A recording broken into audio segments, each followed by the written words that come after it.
আসসালামু আলাইকুম। বলতে চাই অনুষ্ঠানে সঙ্গে আছি আমি খান সাহেব।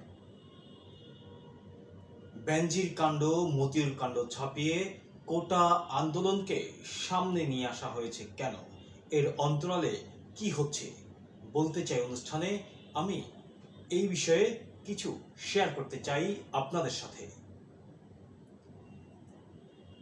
হঠাৎ করেই কোটা আন্দোলনকে কেন সামনে নিয়ে আসা হলো, এর নেপথ্যে বা অন্তরালে ভারতের করিডোর নিয়ে কি চলছে মহা আয়োজন?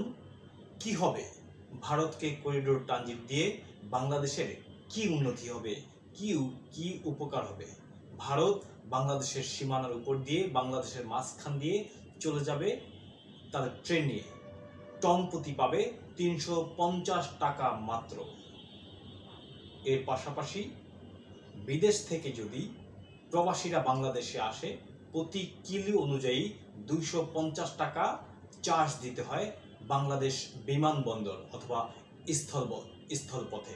তাহলে ভারত তাকে প্রতি টনে ২৭.৫ মনে ১ টন, প্রতি টনে তারা আমাদেরকে বাংলাদেশকে ট্যাক্স দিবে মাত্র ৩৫০ টাকা। বাংলাদেশ সরকার বলেছেন আগামী আগস্টের ১ তারিখ থেকে পরীক্ষামূলকভাবে চলবে ভারতের ট্রেন। তাহলে আমাদেরকে মনে করিয়ে দেয় সেই ফারাক্কাবাদের কথা।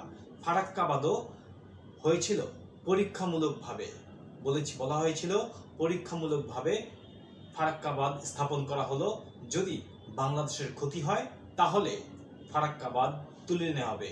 আদৌ কি ফারাক্কাবাদ তুলে নেওয়া হয়েছে? প্রশ্ন হলো জাতির কাছে। সেইভাবে স্বাধীনতার ৫০ বছর পর আবার ভারত পুনরায় বাংলাদেশের উপর দিয়ে ট্রেন চলাচলের ট্রানজিট নিচ্ছে। বাংলাদেশ সরকারের মাননীয় প্রধানমন্ত্রী গত সপ্তাহে সংবাদ সম্মেলনে বলেছেন ভারতকে ট্রানজিট দিয়ে দেওয়া হয়েছে, এ নিয়ে আলোচনা করে লাভ নাই। কেন আলোচনা হবে না? উনি বলেছেন দরজা বন্ধ করে রেখে তো আমাদের কোনো লাভ নাই। তার মানে কি ভারত আমাদের বুক চিরে, বাংলাদেশের বুক চিরে বিশাল আকৃতির একটি ট্রেন নিয়ে যাবে, আর সেই ট্রেনে মালামাল বহন করবে। প্রতি টনে আমরা ট্যাক্স হিসেবে পাবো ৩৫০ টাকা। আপনাদেরকে আরো একটি বিষয় জানাতে চাই, পদ্মা সেতু দিয়ে একটি কন্টেইনার যদি পারাপার হতে হয় ৩,০০০ থেকে ৪,০০০ টাকা পদ্মা সেতুর টোল দিতে হয়। তাহলে কয়েক গুণ বেশি টোল দিয়ে আমাদের দেশের অভ্যন্তরীণ মালামাল ব্রিজের এই পার থেকে ওপারে যাবে, এত টাকা গুনতে হয়। তাহলে ভারত পুরো বাংলাদেশটা ব্যবহার করে ভারত তাদের উদ্দেশ্য হাসিল করবে, তাদের ব্যবসা সম্প্রসারণ করবে, তারা আরো সামনে এগিয়ে যাবে। তারা আমাদেরকে চাঁদা দিবেন, ট্রানজিটের বিনিময়ে তারা আমাদেরকে ট্যাক্স দিবেন মাত্র ৩৫০ টাকা। আমরা কোথায় বসবাস করছি? কোটা আন্দোলনকে সামনে নিয়ে এসে সাধারণ মানুষের নজর ভিন্ন দিকে, ভিন্ন খাতে প্রবাহিত করে এর অন্তরালে চলছে করিডোর দেওয়ার মহা উৎসব, যেন সরকারি দলের যারা সংশ্লিষ্ট ব্যক্তিদের এ নিয়ে কোনো মাথা ব্যথাই নেই। উল্টো বলছে করিডোর দিয়ে দেওয়া হয়েছে, এ নিয়ে কোনো আলোচনা করে লাভ নেই, দরজা খোলা আছে। তাহলে ফারাক্কাবাদ দিয়ে বাংলাদেশের নদীগুলো একেবারে মৃত করে মেরে ফেলা হলো, সেখানে তো বাংলাদেশের ক্ষতি হচ্ছে। প্রধানমন্ত্রী সেটি নিয়ে তো কথা বলতে পারতেন, ফারাক্কাবাদ নিয়ে তো কথা বলতে পারতেন, সেটি নিয়ে তো কথা বলেনি। ফারাক্কাবাদ বাংলাদেশের মানুষের নিদারুণ ক্ষতি করে চলছে,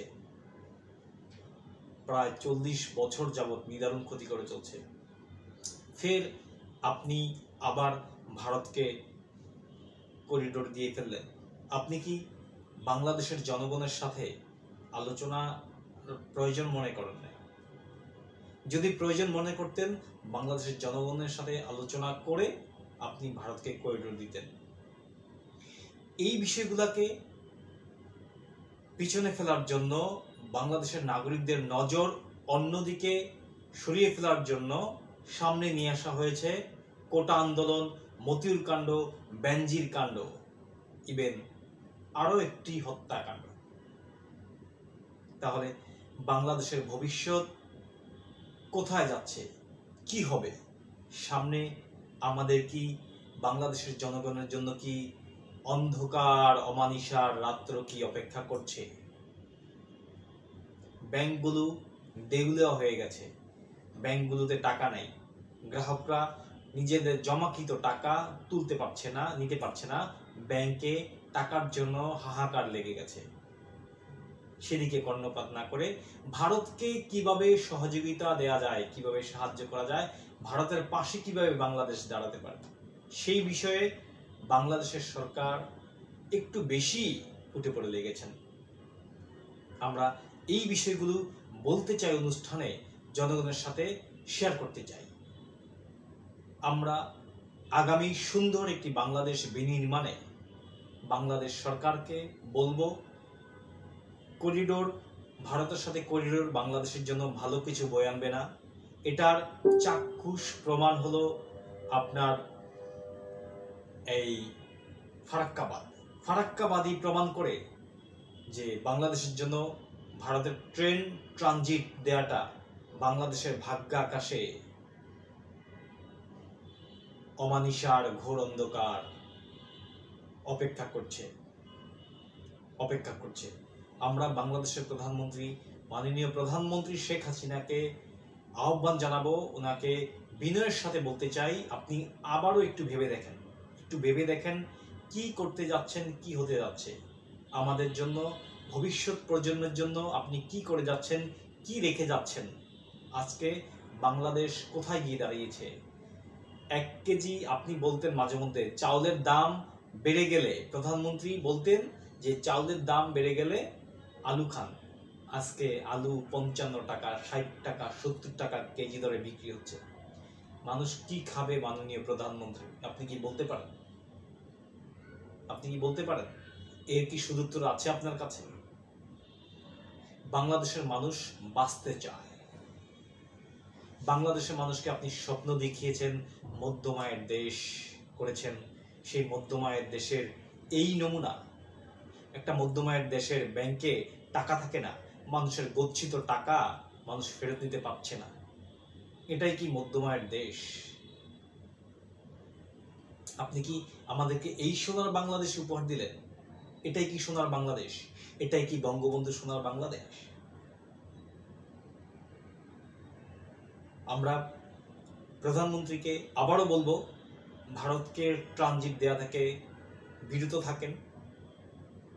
ভারতকে ট্রানজিট দেয়া বাংলাদেশের মানুষের জন্য ভালো কিছু বয়ে আনবে না, যেমনটি বয়ে আনে নাই ফারাক্কাবাদ। এই যে বর্ষার মৌসুম, এখন ফারাক্কার 40টি ব্রাক ছেড়ে দেওয়া হয়েছে।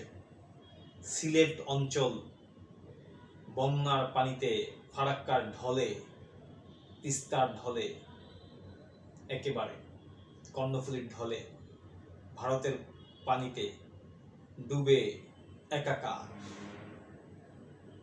সিলেটের মানুষ এবার কুরবানি ঈদে গরু জবাই করতে পারে নাই, কারণ কোথাও উঁচু জায়গা নেই, সব ভারতের পানিতে ডুবে একাকার হয়ে গেছে।